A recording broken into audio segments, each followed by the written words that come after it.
Your Holiness, thank you so much for joining us on the media corner of the conference. Well, thank you for having me, and thank you for covering Thank you so much. event. Thank you. It means a lot for us. Your Holiness, today, for the first time, such commemoration of Council of Nicaea, 1700 years. What does it mean for the Church to conduct this commemoration, and what does it mean for the Christians in Iraq to conduct such a conference in Erbil? Very good.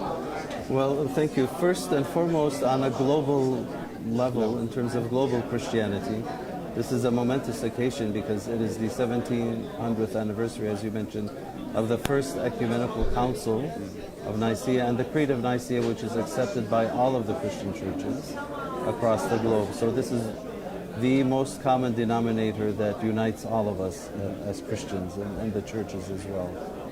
But secondly, there's another dimension that we wanted to express by convening this academic conference here in Erbil in the Kurdistan region of Iraq, is the unity of the Christian churches, especially in a country such as Iraq that has suffered these many last decades, and to give a sense of hope for our faithful across the spectrum without any distinction of church affiliation.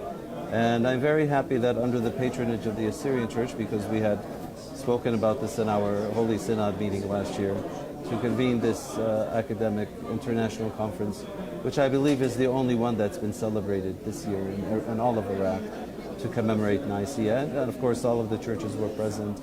The Prime Minister of the Kurdistan region was present, so it was very, very ecumenical, and I'm very happy to have been How do you see a part of that. Your Holiness, how do you see the reflect of this commemoration on the future relations, or the future of relations with other churches, particularly the Catholic Church and also the other churches that are attending this important conference, if you may call it? Of course, it's very, very important. I think it highlights two things. It highlights our ecumenical present. So the reality that we're living in terms of the relationship between our churches. On a global level and also on a regional level, and especially here in Iraq and in the Kurdistan region, it's very ecumenically balanced and very important in that respect. But also I think the faithful, when they see the churches and the patriarchs and the bishops and the priests and scholars coming in from different parts of the world to speak about our common tradition, it's a source of hope for the faithful that there is something still there, and that the outside world is still remembering us in a certain way. And so that helps to build that ecumenical spirit that already exists among us, but obviously it always needs to be fortified and strengthened. Your Holiness, I believe putting together such a conference is challenging in today's world. How was it for you, especially as the Assyrian Church of the East is sponsoring this conference? How challenging was it for you to organize the first ever commemoration of Council of Nicaea in Iraq? Well, I must say it was challenging in certain respects. It was exciting at the same moment. So obviously we had a preparatory committee that was working on all of the arrangements, and I'm sort of the patron, so I'm supposed to stand a bit further away from what's going on the ground. But nonetheless, it was, I think it's a blessing for me personally, for our church and for all of the churches here in Iraq. So I give thanks to God for that, and I thank each and every one who has played a part in making it successful. And also, Your Holiness, in terms of the participation, we saw that the program is so rich and enriched with participants from the States and the globe and from different churches. How important is that for such a conference, and also for the steps afterwards? Yes. It's very important. We could have made this a local church event, right, and just sort of kept it amongst ourselves.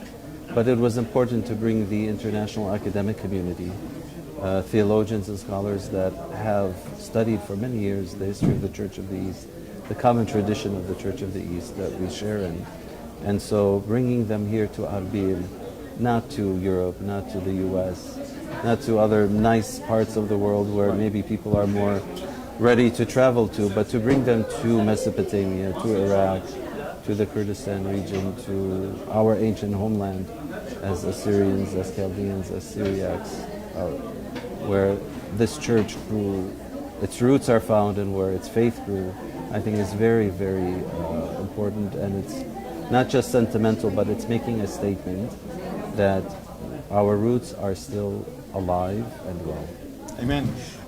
My last question for Your Holiness would be, of course, this is a first step to start with such a great conference and such a great opening as we witnessed this morning with the presence of the Prime Minister of Kurdistan Regional Government and also the Chaldean Patriarch, His Beatitude, Louis Sacco. What do you think the next steps for this conference would be? Well, we have the idea of convening other conferences that celebrate certain milestones in the life of the common life of the Church of the East. Certain fathers or theologians, we have some that are coming up. Maybe I shouldn't divulge them now at this point. They'll be spoken about in the future, but certain theologians especially, and certain other events in the life of the Church. Definitely. We're trying to remind our people and the international Christian community of these important events, not only for the Church of the East, but for global Christianity, because the Church of the East, which is the tradition shared by the Assyrian Church, by the Chaldean Church, by the Syro-Malabar Church, for example, in southern India, is a very rich theological expression of ancient Christianity. And so we want to showcase that, we want to demonstrate that for the entire world, actually. Your Holiness, thank you so much for joining us, and again, congratulations on achieving this milestone at this stage, and we are looking forward for the unity of the Church. We Hopefully, pray for that. we will pray for that. Yes. Thank you so much, Thank Your you. Holiness. Thank you.